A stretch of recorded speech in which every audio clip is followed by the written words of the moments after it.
Welcome back into the Sports Source. This segment brought to you by A.G. Hines Company. One family, 4 generations, one business. That doesn't happen many times in the United States of America. It's very rare that one family survives it keeps a business alive for more than 100 years. And that's what's happened at A.G. Hines Company. In terms of building materials, they've got everything you can need at great prices. In terms of the tools you'll need, they've got everything you need at great prices. See for yourself on Hines Street. See, when you're a 100-year-old company, you get your own street. Hines Street down in downtown Knoxville. aghines.com to learn more. Terrific people and terrific products. If you have a do-it-yourself project, that's the place you start. A.G. Hines Company. All right, let's welcome in the next 2 members of our panel. Right down there, Bob Hodge. Right here, VFL Marlon Walls. Thanks to both of you guys for being here. Bob, I will start with you. Who was the best player on the field yesterday? I'm going to go with Jalen Pierce. Combining. Because I cannot make up my mind between Jalen Wright and James James Wright? Pierce. Or James Wright. He's the other guy that played really well. In the end, I'm going to go with Wright, simply because your offense was doing nothing except in the running game. And for a guy that doesn't look like he's going to go between the tackle and the guard, get hit by 3 guys, and push them another 4 yards. Carry him, yeah. I mean, I just think it's incredible. And that's not taking anything away from Pierce. But for that game, I'm going to go Jalen Wright was your best player on the field. Anybody else? Who else agrees with Jalen Wright? I agree. I mean, you're going against the #1 rush defense in the And they in know the you're SEC. coming, especially in the second half. Yeah, They know what's coming. And that was the second thing is in the second half you came in, they weren't in the spread formation. They brought the tight end in. So now they're starting to stack the box. You got more than they can block, and they're still getting yards.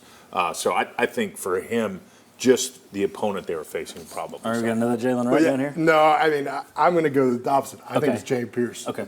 And here's why. Their offense changed what they were doing. When he's on the field, they shifted their protection. They made the call that he's the guy. And the great thing is UT did some couple things where they dropped Pierce and all of a sudden blitzed from the other side. So he's become such a dominant player, especially on 3rd down. Teams have to design and go, what do we do with him? They can't go one-on-one because he'll win.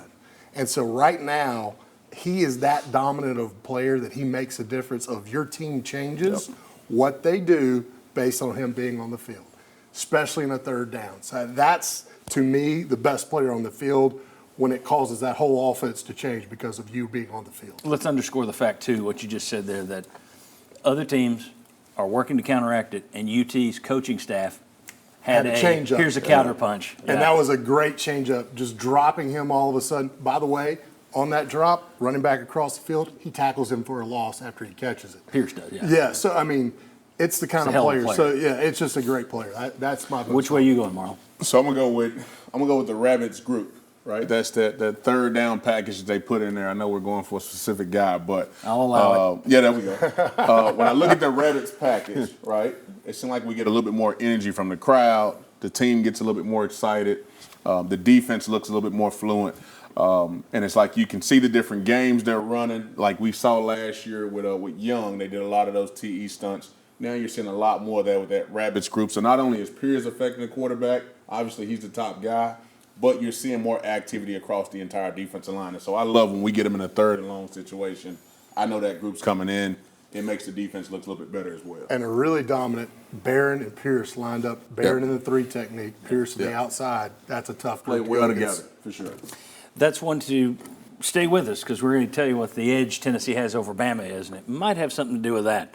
I also, before we move on, I want to say a couple of congratulations. Gabe Judy Lally with the interception, and then Kamal Haddon, 2 interceptions in 2 games. He's had a rough go of it. Fans in his home stadium booed him. I've never understood that. That can't be real helpful for recruiting. Granted, these guys are paid now. They're grown men. I just don't understand. Hey, recruits, watch us boo our own. Seems kind of stupid. He fired back on social media. Good for him. He showed some stick-to-itiveness, as Majors would say, in getting the interception yesterday and wrapping that game up. So Judy Lally and Haddon, tip of the cap. Worst coaching move. Let me give you a graphic. I'm going to give you guys some choices here because there were 4.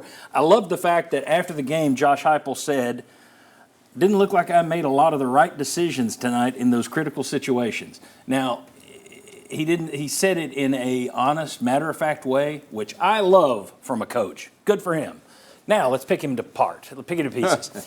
First quarter, 4th and 2 at A&M's 18-yard line. You decide not to go with the 36-yard field goal. You go for it. It's an incomplete pass. You get nothing.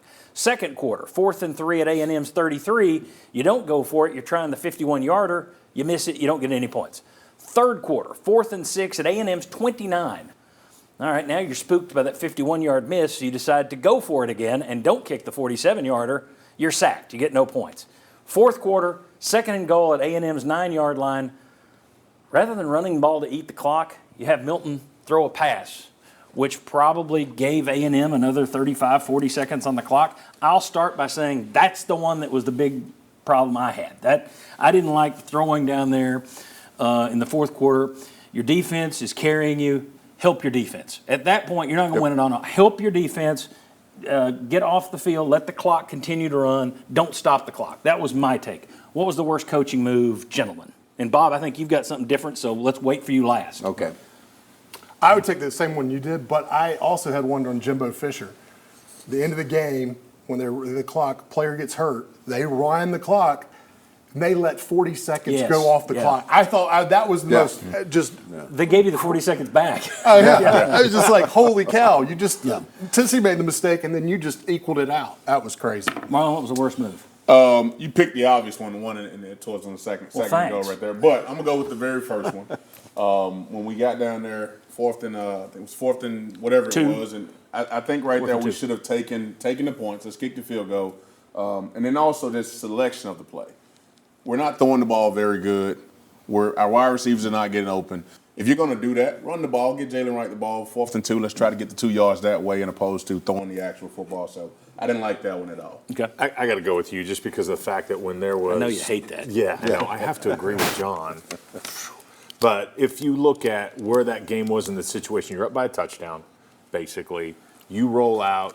That is the other plays. You might be able to dig your way back out of it. That one. You could cost yourself at least time in the game. Or when they started moving down, I said he's going to go. If he scores, he'll go for 2.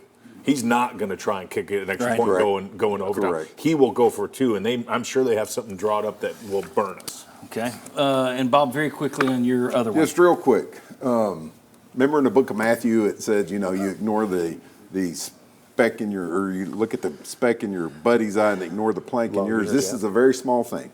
You've got 3rd and 2. You've got your offense on the field all spread out, and then right before you snap the ball, they all come in tight, which brings the defense in tight. So if you count the officials, there's like 32 people standing there within 5 feet of the ball, and I just think that is a dumb strategy. Keep them spread out. But 2, Dylan Sampson, as much as I love him, is not your between the tackles guy. Yeah. Jalen Wright is your between the tackles guy. So that whole little series right there, I thought, cost you, but don't bring 11 guys into the box when you don't have to. Okay, good deal. When we come back, if Alabama sells out to stop the run, and I'm sure they will, how will Tennessee react? How will they move the ball?